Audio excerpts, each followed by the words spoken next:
And welcome everyone to the Riverside County Board Brief as we give you a brief look at what took place during today's Riverside County Board of Supervisors meeting. My name is Pep Fernandez, and we start with an update, on the weather outside. We had a massive storm blow in over the weekend. It may still continue for a day or so, depending when you're watching this board brief, but we have a massive amount of rain, and Emergency Management Director Bruce Barton provided an update in front of the Board of Supervisors to talk more in depth about the Riverside County response to the storm. We really saw a community that listened to us. They heeded the warnings. They did the work. They prepared their properties, took advantage of the time and the advance warning that we were able to provide. And when I say we, I mean the royal we. This is very much a team effort in the county of Riverside. All of the departments involved in this very quickly mobilize, and we have a very mature protocol that we follow so that we can make sure that we get all the information possible out to the public as early as possible. So the public did heed those warnings. They did the hard work preparing those properties. We feel like they did restrict their travel.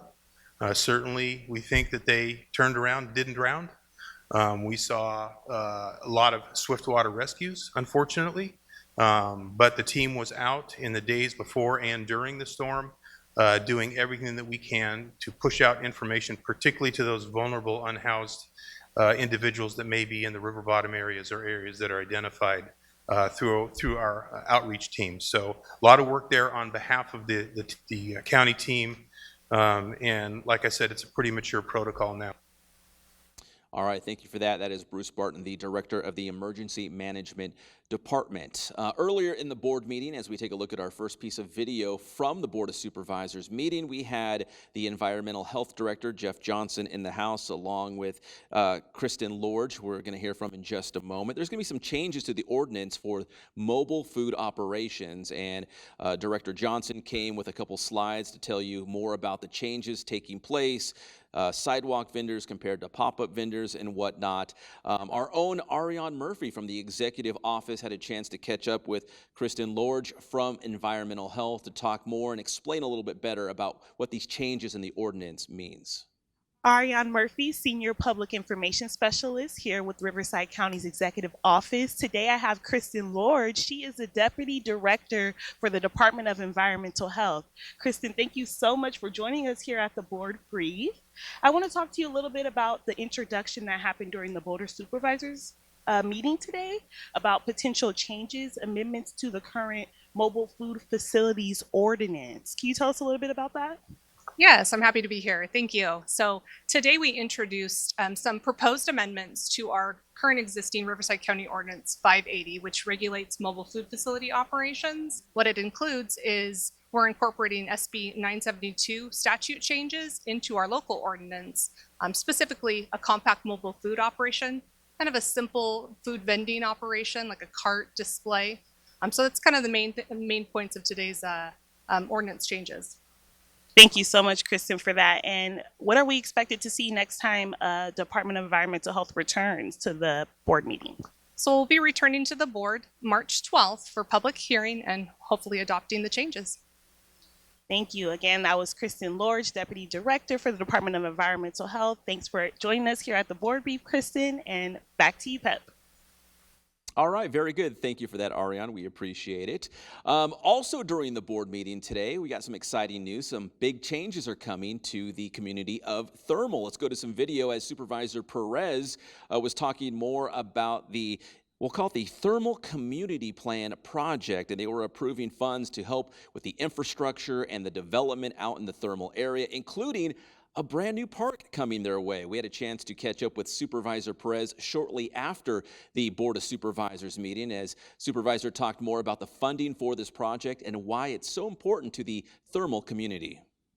So over the course of years, community members have been knocking on our door and obviously asking for all these amenities, all these items that are very, very important to them. I'm happy to say that we allocated funding today, $170,000 and more to come. You know, we're working with Desert Recreation District, for example, in which we are providing up to $6 million for a beautiful park that was planned by the community. And so I just hope that people work with us, we work together, we communicate, we coordinate, we collaborate, we look at ourselves as partners. Thank you. Yeah, and that project passed 5-0 during the board meeting. Thank you for that, Supervisor. And finally, here on the board brief, we also checked in with Dr. Matt Chang. He's the Director of Behavioral Health for RUHS. He was speaking specifically about Proposition 1, which you'll see on the March 5th ballot. This will revisit the Mental Health Services Act, and this is funding, guidelines, requirement for behavioral health, and also the infrastructure for what behavioral health looks like going forward. Here is Dr. Chang. Prop 1 has two main parts, SB 326 and AB 531. The first part involves revisiting the Mental Health Services Act, or MHSA, changing the name to the Behavioral Health Services Act, or BHSA, and readjusting those funds with new guidelines and requirements. The second part of Prop 1 is a $6.38 billion bond to build out behavioral health infrastructure and beds. If you heard the old adage or curse, may you live in interesting times, we are certainly currently living through interesting times in the behavioral health space.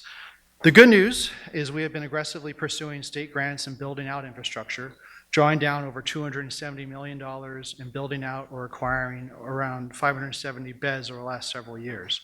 Our emphasis on right care, right time, right place has many pieces, but I'll highlight as a few our focus on full service partnerships, healthcare integration, housing and placements, and the drive to build out regional campuses. All right, very good. Thank you for that, Dr. Chang. And that'll do it for this edition of the Riverside County Board Brief. My name is Pep Fernandez, and we'll see you next time.